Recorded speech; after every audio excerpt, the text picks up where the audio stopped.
I'm standing next to the KitchenAid 5-speed diamond blender. This is a really nice blender. It retails for $149 on the company's website, which you may think is a lot of money to spend for a blender, and you would be correct. So the real question is, why would you spend $150 on a blender if you don't need to?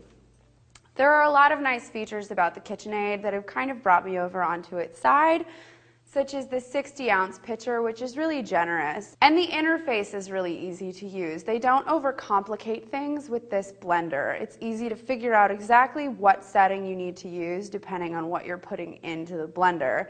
And we definitely put it through its paces in our testing. We tested everything from ice crushing to smoothies to making almond flour and then turning that almond flour into almond butter.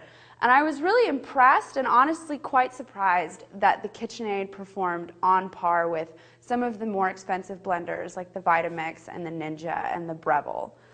This isn't an especially large blender in terms of the width that it'll take up on your countertop, but it is taller, and this has a lot to do with the shape of the pitcher. We were originally skeptical about this shape because it's kind of old-fashioned-y, and that's KitchenAid's hallmark in a lot of ways, is old-timey kind of appliances that look like something your grandma used to have.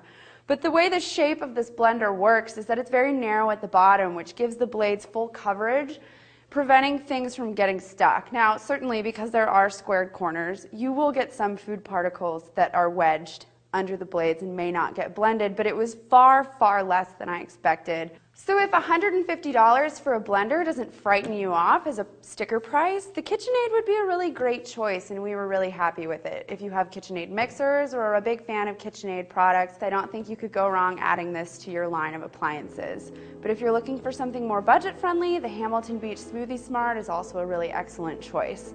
For CNET with the KitchenAid 5-speed diamond blender, I'm Katie Pilkington.